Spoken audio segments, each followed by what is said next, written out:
think that is important. And don't gaslight or pretend that homophobia is not homophobia. In fact, we had a situation where recently in Agents of Ishq where we had asked people we had this essay by someone who talked about the kind of subtle ways in which she's received homophobic remarks from her friends. Like once someone that she really liked had said ki they used to be very cuddly and all, and that friend you once she just jokingly she said ki अरे अभी तो किसी कर दे और क्या बचा है, and in a joking way, and the other person's response to it was, oh, why will I kiss you, I will only kiss guys, but said it in a belittling way, and even the excerpt said belittling.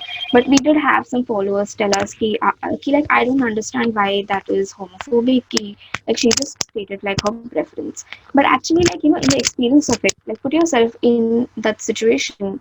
We often say things we often even state our own preferences in a way so as to say, oh, I am not you. There is something in the tone, there is something in the body language that makes that experience homophobic.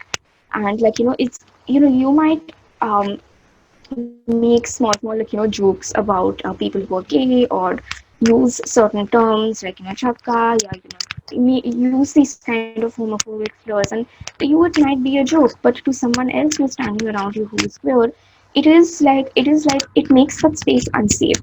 So you cannot underestimate homophobia. If someone says, if a queer person says, "Hey, I felt bad about this," don't be like, "Oh, but that's such a small thing." Don't belittle or don't reduce the seriousness of what they're saying, because, and I think that all of these things do, you are able to understand these things if you have that core thing in your mind. Key, a queer person has the experience of being queer. You cannot speak over them or assume ki oh, this is not such a big deal. You don't get to decide what is a big deal or not because you've not been on the other side.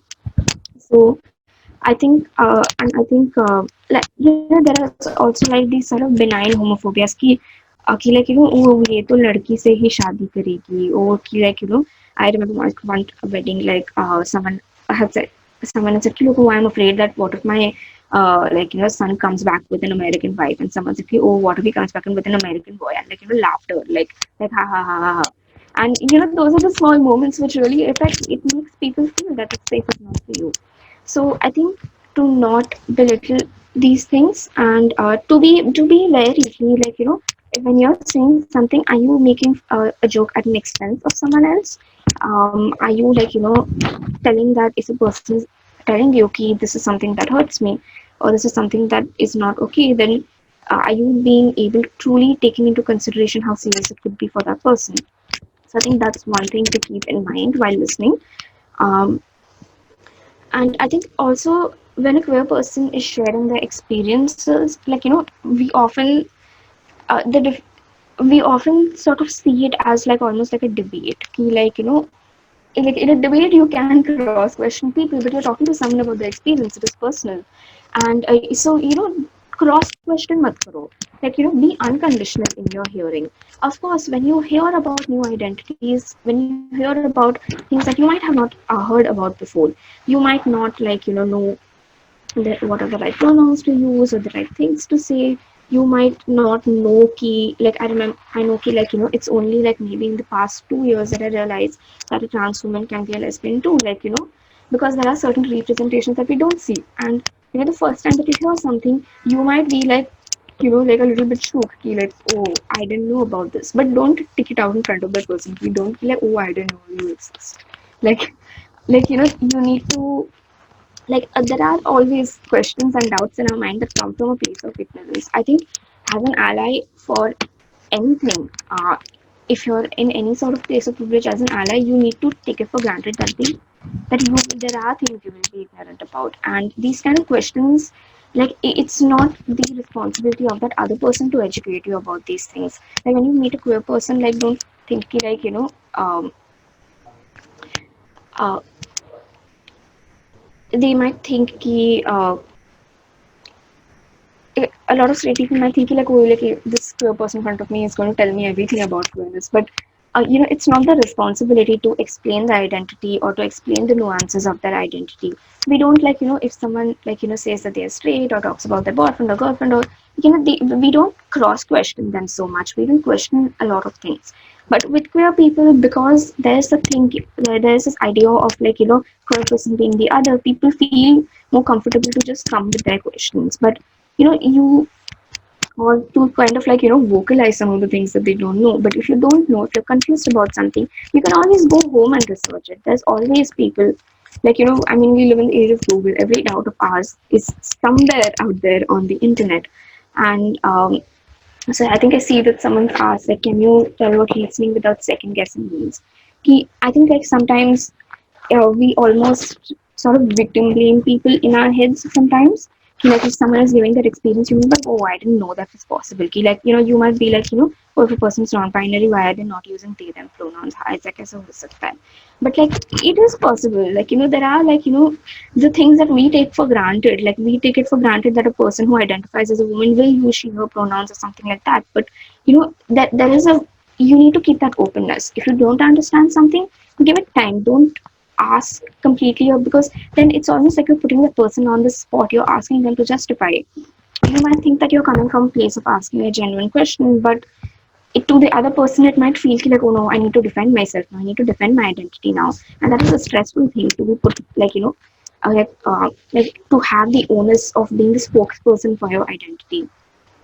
So I think like what I'm basically saying is, don't treat a queer person as a spokesperson for the identity or for the community, because we constantly put that burden on them and it does affect you. Like imagine if you had to, as a heterosexual person, had to defend heterosexuality, or like be completely aware of all the ways in which, like if every single time you spoke about your personal life or yourself, that you were asked questions about like your life like that, or like expected to like debate about it. Like in an everyday conversation, I don't want to debate about who I am like constantly.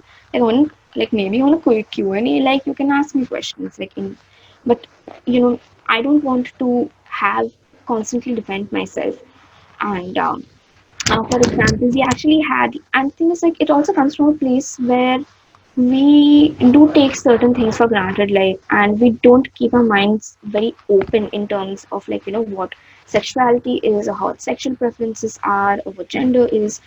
In fact, we had a very interesting article about a lesbian woman who said that she doesn't really admit to this, but she actually watches straight porn, like she watches heterosexual porn, but she doesn't feel comfortable to admit it to other people. And I completely empathize with that experience, where I might feel like if I've told someone that I'm queer, then, and if I sort of like maybe say that, oh, that guy is cute, then I might like what if that person is having questions and I'm like, oh wait, he to such is gay. So like this kind of cross questioning, like that, like from the queer person's side, we are afraid of the cross questioning because we are held up like oh, now you explain what you are. And from, and so yeah, like you also have to be open key. There's so many things about sexuality that we don't know. So if you are confused, so don't assume that something that you feel is weird, like odds are that it's probably not weird. Like it's just something that you don't know about at that moment, and now you know, and you should try to understand more. I think there's like an essay that I had written for Agents of Ishq, and I feel like it kind of covered some of the lines, covered this part about being held up to that idea of like being a spokesperson. Like I think it was easier to say I was queer and think it was socially and politically relevant than to say I was queer and I wanted to know more people like me to befriend or date. I placed all my value in making my identity useful, in changing the world and articulating a politics, and I always prioritized it or perhaps even interchanged it with my actual personal life. Now, when you live like once people come out, or if they're publicly queer, people don't tend to see them as like just as a spokesperson of the the queer community and not as a person, and that does affect people. And I think in the small ways that we constantly expect a queer person to defend themselves or to justify themselves or to explain themselves also affects you as a person. It doesn't allow you to like really see yourself as a person who deserves to have like a private, like as a private person life, or like to have that kind of privacy, to just have the ability to just be, or to say things without feeling that someone is going to like start questioning you, is that even possible? So I think like I in fact I can put that link to the article out here.